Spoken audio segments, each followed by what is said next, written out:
खुदावंद के ज़िंदा पाक कलाम में से पहला सलातीन उसका 10 बाब सबा की मलिका सुलेमान से मिलने आती है।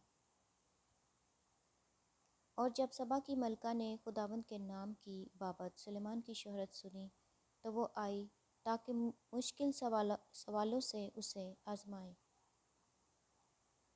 और वो बहुत बड़ी जलो के साथ यरूशलेम में आई और उसके साथ ऊँट थे जिन पर मसाले और बहुत सा सोना और बेशबहा जवाहर लदे थे।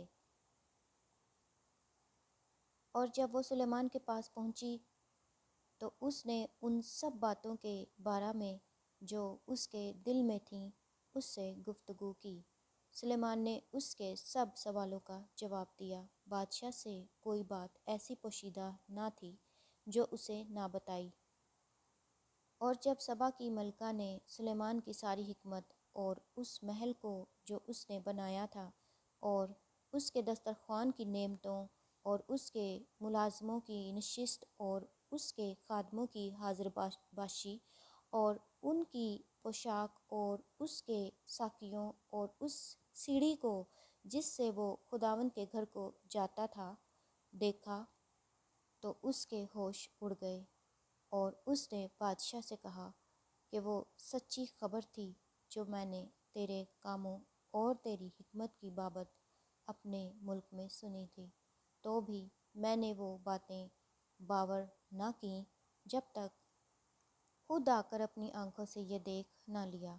और मुझे तो आधा भी नहीं बताया गया था, क्योंकि तेरी हिकमत और इकबालमंदी उस शोहरत से जो मैंने सुनी बहुत ज़्यादा है।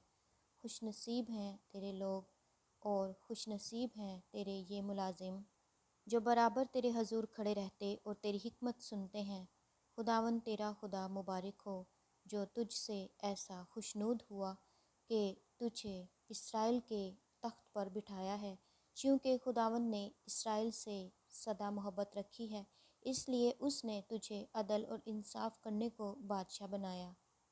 और उसने बादशाह को 120 किंतार सोना और मसाले का बहुत बड़ा अंबार और बेशबहा जवाहर दिए। और जैसे मसाले सबा की मलिका ने सुलेमान बादशाह को दिए वैसे फिर कभी ऐसी बहुतात के साथ ना आए।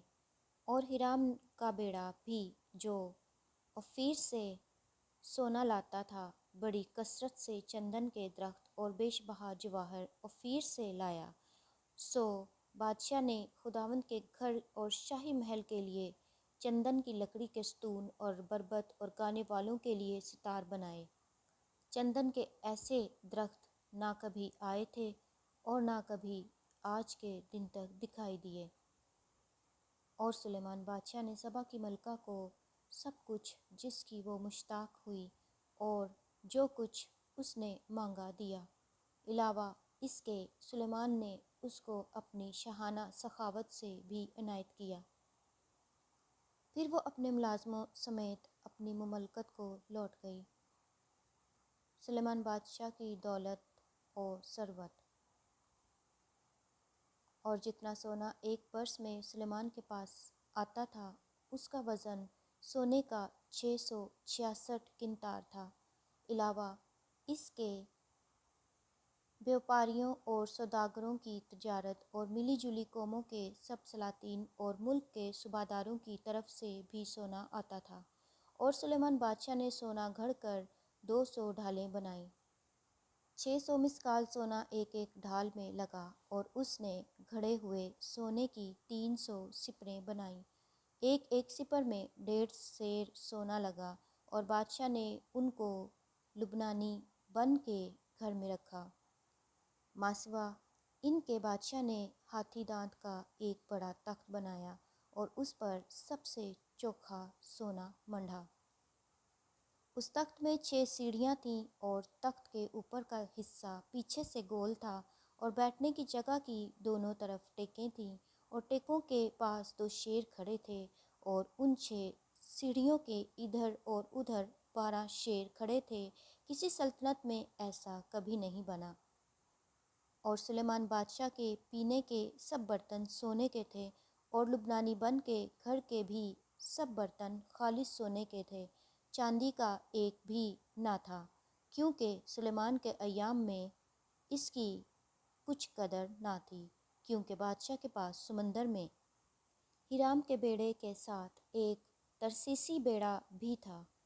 یہ ترسیسی بیڑا 3 برس میں ایک بار آتا تھا اور سونا اور چاندی اور ہاتھی دانت اور بندر اور مور لاتا تھا۔ سو سلیمان بادشاہ دولت اور حکمت میں زمین کے سب بادشاہوں پر سبقت لے گیا، اور سارا جہان سلیمان کے دیدار کا طالب تھا، تاکہ اس کی حکمت کو جو خدا نے اس کے دل میں ڈالی تھی سنے۔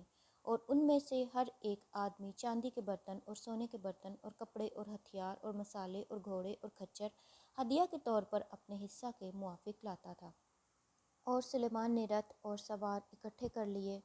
اس کے پاس 1400 رتھ اور 12,000 سوار تھے، جن کو اس نے رتھوں کے شہروں میں اور بادشاہ کے ساتھ یروشلم میں رکھا۔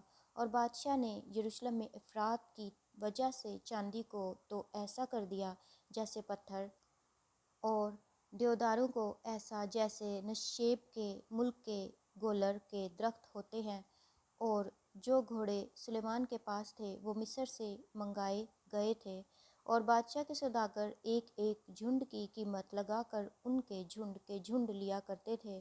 اور ایک رتھ چاندی کی 600 مسکال میں آتا اور مصر سے روانہ ہوتا، اور گھوڑا 150 مسکال میں آتا تھا، اور ایسے ہی ہتھیوں کے سب بادشاہوں اور ایرامی بادشاہوں کے لیے وہ ان کو انہی کے ذریعہ سے منگاتے تھے۔ خداوند کے زندہ پاک کلام کے پڑھے اور سنے جانے پر خداوند کی خاص برکت ہو۔ خدا کا شکر ہو، آمین۔